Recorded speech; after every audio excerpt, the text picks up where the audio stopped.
Assalamualaikum warahmatullahi wabarakatuh. Salam sejahtera untuk kita semua.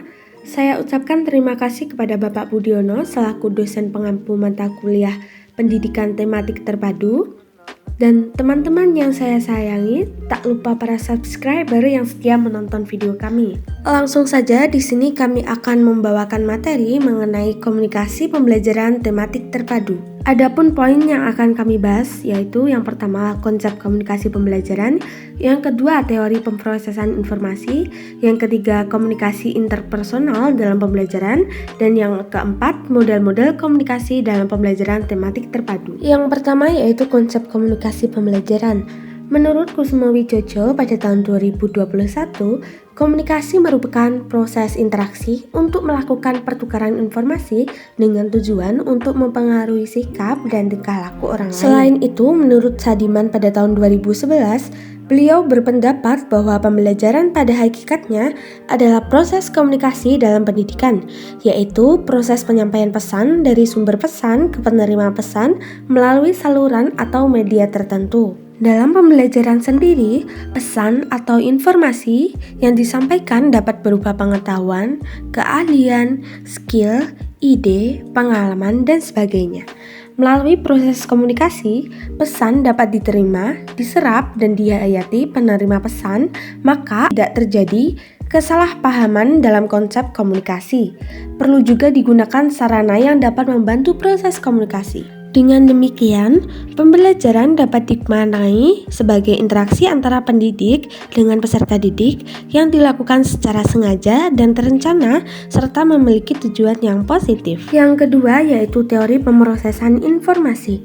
Teori pemrosesan informasi atau Information Processing Theory mencakup aspek lingkungan, yaitu sebagai hal yang memiliki peran yang sangat penting dalam tahap pembelajaran. Berikut terdapat 3 dasar penting teori pemrosesan informasi, yaitu yang pertama pengetahuan awal, yang kedua yaitu tujuan dari sebuah rancangan yang mengacu pada kognitif, dan yang ketiga yaitu terjadinya respon balik atau feedback. Selain 3 dasar teori pemrosesan informasi, terdapat 9 tahap yang mesti diperhatikan guru di dalam kelas berkaitan dengan pembelajaran pemrosesan informasi. Yang ketiga yaitu komunikasi interpersonal dalam pembelajaran. Dalam praktik pembelajaran, komunikasi interpersonal berlangsung antara guru dan peserta didik, baik di dalam maupun di luar kelas, serta di dalam maupun di luar lingkungan sekolah. Lebih dari itu, dalam konteks pembelajaran aktif, kompetensi interpersonal termasuk kemampuan melakukan komunikasi interpersonal guru menjadi salah satu kompetensi dari 4 kompetensi yang harus dimiliki seorang guru, yaitu kompetensi sosial. Secara lebih spesifik, karakteristik bisa disebut juga prinsip komunikasi interpersonal sebagai berikut. Yang pertama, komunikasi interpersonal merupakan komunikasi yang berpusat pada diri, karena pada pemaknaannya atas pesan dilakukan oleh individu yang terlibat dalam proses komunikasi. Yang kedua, komunikasi interpersonal itu transaksional, atau karena mereka yang terlibat di dalam prosesnya saling berkomunikasi dengan menerima dan menyampaikan pesan secara verbal dan nonverbal. Yang ketiga yaitu komunikasi interpersonal menunjukkan adanya kedekatan di antara kepribadian yang terlibat, baik kedekatan secara fisik sehingga terlibat dalam komunikasi tatap muka maupun kedekatan secara psikologis sehingga terlibat dalam komunikasi yang mengungkapkan diri masing-masing. Yang keempat masih berkaitan dengan 3 butir di atas. Dalam komunikasi interpersonal tidak hanya terjadi pertukaran pesan dan makna, tetapi juga ada hubungan interpersonal di antara orang yang terlibat dalam proses komunikasi interpersonal. Yang kelima, dalam komunikasi interpersonal, kegiatan komunikasinya tidak bisa diubah atau diulang. Pesan yang sudah disampaikan tidak dapat ditarik kembali. Paling-paling hanya bisa meminta maaf, namun maaf tidak menghilangkan kata-kata yang terucap. Paling lawan komunikasi hanya melupakannya. Yang terakhir keenam yaitu sehubungan dengan butir keempat di atas, maka dalam komunikasi interpersonal pun ada dimensi etis dan implikasi etis atas apa yang terjadi selama proses komunikasi. Dengan demikian, guru sangat perlu terlibat dalam komunikasi interpersonal dengan para peserta didiknya.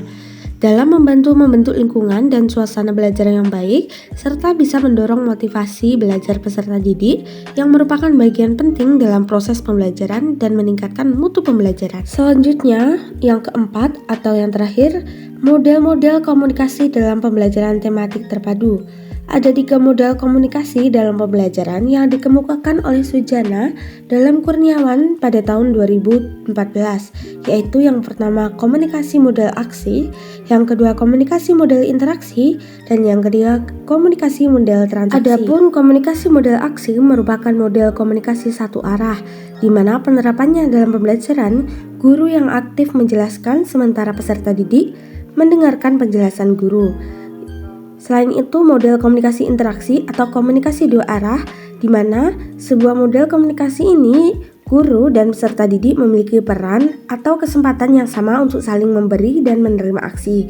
Dan yang terakhir yaitu model komunikasi transaksi yang sering pula disebut model komunikasi banyak arah, di mana model ini arus komunikasi terjadi dari guru ke peserta didik dan peserta didik pun berkesempatan berinteraksi dengan sesama peserta didik, sehingga kegiatan pembelajaran akan menjadi hidup. Itulah tadi pemaparan materi dari kelompok kami.